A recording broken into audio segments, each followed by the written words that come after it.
సచివాలయంలో ధరణిపై ముఖ్యమంత్రి రేవంత్ రెడ్డి సమీక్ష చేశారు. ధరణిలో సమస్యలు, మార్పులు, చేర్పులు, ఇతర అంశాలపై చర్చించారు. ధరణి సమస్యల పరిష్కారానికి మరింత లోతుగా అధ్యయనం చేయాలని ఆదేశించారు. సవరణలపై ప్రజాభిప్రాయం పరిగణలోకి తీసుకోవాలని సూచించారు. కొత్త సమస్యలు తలెత్తకుండా జాగ్రత్తలు తీసుకోవాలన్నారు. అఖిలపక్ష సమావేశం నిర్వహించి అభిప్రాయాలు తీసుకోవాల్సిన అవసరం ఉందన్నారు.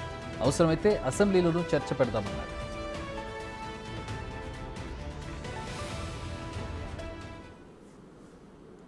మా ప్రతినిధి deputy bureau chief Sadiq join అవుతూ ఉన్నారు ఫోన్ లైన్లో. దీనికి సంబంధించి మరిన్ని వివరాలు తెలుసుకుందాం. సాదిక్, అసెంబ్లీలో చర్చకు సంబంధించి అంటే ధరణికి సంబంధించి ఎప్పటి నుంచో సమీక్ష జరుగుతుంది, మార్పులు చేర్పులు జరుగుతూ ఉన్నాయి, దీనికి సంబంధించి అనేక ఆరోపణలు ఉన్నాయి. అసెంబ్లీలో చర్చకు సంబంధించి ఏంటి, ఎప్పుడు జరగబోతోంది, జరిగితే మాత్రం నిజంగా చాలా డీప్గా చర్చ జరగాల్సిన అవసరం అయితే కనబడుతోంది.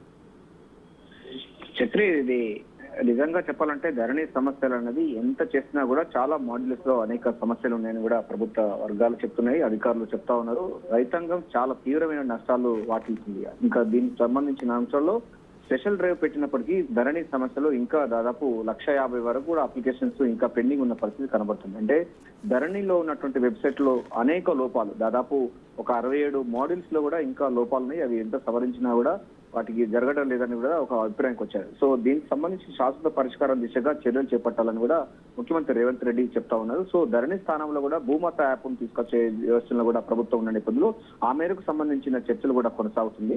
కొన్ని సవరణలపైన తలెత్తకుండా, అంటే ఎంత చేసినా కూడా మరోసారి కూడా సమస్యలు పురోగతి అవుతున్న నేపథ్యంలో వీటిపైన పూర్తి స్థాయిలో మరింత లోతైన అధ్యయనం చేయాల్సిన అవసరం కూడా ముఖ్యమంత్రి రేవంత్ రెడ్డి అభిప్రాయపడడం జరిగింది.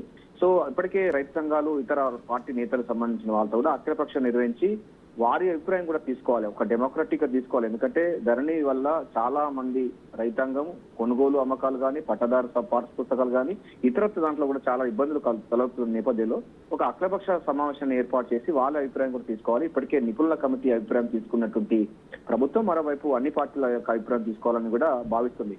దీంతో పాటుగా ప్రజల అభిప్రాయము, వాళ్ళ సూచనలు కూడా సమగ్రంగా రూపొందించాలి. ఎందుకంటే గ్రౌండ్ స్థాయిలో భూమి ఎవరైతే ఉందో వాళ్ళ స్థాయిలో సంబంధించిన వాళ్ళు అభిప్రాయం తీసుకోవాలి. అంటే ఒక పబ్లిక్ రిప్రజెంటేటివ్స్ కూడా దీనిలో భాగస్వాములు కావాలి. అప్పుడే ఇది పూర్తి స్థాయిలో ఒక నివేదికను అసెంబ్లీకి పెడితే అసెంబ్లీ పైన చర్చ చేసి దీన్ని ధరణి ఏం చేయాలి, ప్రస్తుతం గత ప్రభుత్వాలు ధరణి తీసుకురావడంలో ఎంత నష్టపోయారు, ఈ ధరణి సమస్యల వల్ల ఏమైందనేది ఏకపక్షం కాకుండా ఇటు నిపుణుల కమిటీ, అదేవిధంగా ప్రజలతో వచ్చిన రిపోర్టు, అదే ఐక్యపక్ష సమావేశానికి సంబంధించినటువంటి అంశాలన్నింటినీ కూడా తీసుకొచ్చి అసెంబ్లీలో సమావేశాలు పెట్టి ఈ ధరణిని ఏం చేద్దాం, ధరణి స్థానంలో కొత్త భూమత యాప్ తీసుకొద్దామా, ధరణిని ఏం చేద్దాం అనేది మీద ప్రజలకు వివరించేందుకు ప్రభుత్వం అయితే సిద్ధంగా ఉన్నట్టు కనబడుతుంది. ముఖ్యమంత్రి రేవంత్ రెడ్డి అయితే ధరణి పైన సచివాలయంలో సమీక్ష సమావేశం అయితే నిర్వహిస్తున్నారు. Chakri, thanks for the update Sadiq.